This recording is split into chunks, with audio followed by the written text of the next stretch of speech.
ప్రభునందు ప్రేమించబడిన ప్రియులారా, మరి మరొకసారి మీతో కలుసుకోవటానికి ప్రభు నాకు ఇచ్చిన ఈ గొప్ప అవకాశాన్ని బట్టి బెతెస్దా ప్రార్థనా మందిరం నాయుడుపేట నుంచి మీకు యొక్క వర్తమానం పంపుతూ ఉన్నాం. వర్తమానాలు విన్న మీరు వ్యక్తిగతంగాను కుటుంబాల పరంగాను మీరు దీవించబడి ఆశీర్వదించబడుతున్నారని, బలపరచబడుతున్నారని, అనేకులకు సువార్తను ప్రకటిస్తున్నారని మేము నమ్ముతూ ఉన్నాం. మంచిది, దేవునికి మహిమ కలుగును గాక.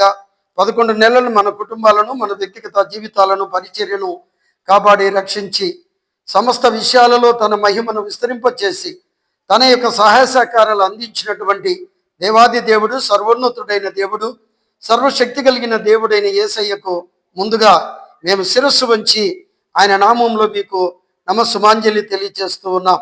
మరి ఈ యొక్క 12వ మాసం అనగా ఆయన జన్మదిన మాసంలోకి మనం ప్రవేశపెట్టబడ్డాం. మరి ఇది కేవలము మనం యాంత్రికంగా, భౌతికంగా, నామకార్థపు క్రైస్తవులుగా, క్రీస్తు లేని క్రైస్తవులుగా మనము పండుగను ఆచరిస్తున్నామా, లేదా క్రీస్తును కలిగినటువంటి క్రైస్తవులుగా మనం పండుగను ఆచరిస్తున్నామా? దీనికి దానికి వ్యత్యాసం ఏంటి అని మీరు అనుకోవచ్చు. కేవలము పైన స్టార్ పెట్టుకొని, ఇంట్లో చెట్టు పెట్టుకొని, ఇల్లంతా డెకరేషన్ చేసుకొని, నూతన వస్త్రాలు తొడుక్కొని, ఆ రోజు ఏదో మనకు తెలిసినటువంటి వ్యక్తులకు భోజనాలు పెట్టి సాయంత్రానికి పండుగ ఎటుపోయిందో అర్థం కాక జీవించే క్రైస్తవులు ఎక్కువగా మనకి కడవరి దినాల్లో కనబడుతూ ఉన్నారు.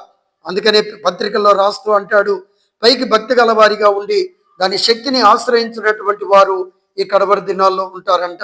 ఇక నేను వాక్యాన్ని ముగించబోతూ ఉండగా మూలవాక్యం ఏమిటనగా యోహాను సువార్త 3:16, దేవుడు లోకానికి తన కుమారుణ్ణి, అద్వితీయ కుమారుణ్ణి మనకిచ్చాడు.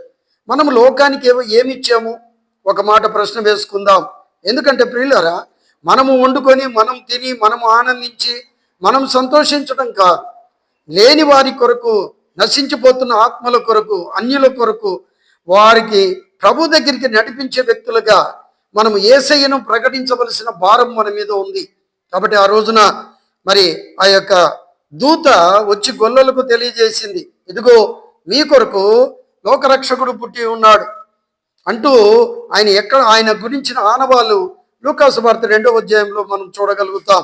మరి ఈ రోజున మనం ఇన్ని సంవత్సరాల నుంచి క్రిస్మస్ జరుపుకుంటూ క్రీస్తు లేని క్రైస్తవులుగా క్రీస్తు పండుగను మనం ఆచరిస్తున్నామేమో.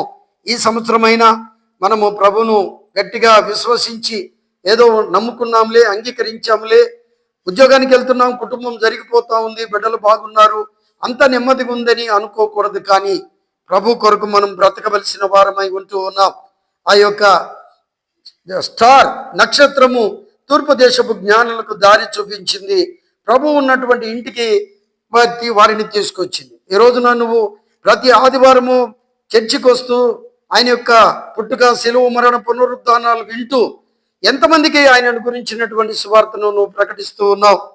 కాబట్టి ప్రియులారా, ఈ క్రిస్మస్ పండుగ క్రీస్తును కలిగి మనము పండుగ ఆచరిద్దాం, నడిపించుకుందాం, సంతోషించి ఆనందిద్దాం. ఎందుకంటే తన సొంత కుమారుడిని ఇవ్వటానికి వెనుతీనటువంటి దేవుడు మనం ఏమడిగినా ఇస్తాడు. కేవలము క్రైస్తవులుగా చెప్పుకుంటూ, నామకార్థపు క్రైస్తవులుగా జీవిస్తూ ఈ లోకంలో ఉండే భౌతికమైనటువంటి అవసరతల కొరకు మనం ఎదురు చూడటం కాదు, కానీ ఇదిగో ఆత్మీయమైనటువంటి జీవితము కలిగిన వారమై, క్రీస్తును కలిగిన వారమై, క్రీస్తును ప్రకటిస్తూ మనము ఈ పండుగను సెలబ్రేట్ చేసుకోవాలి, క్రీస్తును అందించాలి. అది ఎలా? ధన, మాన, ప్రాణముల ద్వారా మనము యేసయ్యను ఇతరులకు పంచిపెట్టాలి. అలా పెంచగలిగినప్పుడే నువ్వు నిజమైనటువంటి క్రిస్మస్ ఆచరించే బిడ్డగా, జరుపుకునే బిడ్డగా నువ్వు ఉంటావు. దేవుడి పరిశుద్ధ మాటలు మన వినికిడిలో ఆశీర్వదించి మీ కుటుంబాలలో ఆయన నిండైన మెండైన దీవెనలు ఆయన అనుగ్రహించునుగాక. ఆమేన్.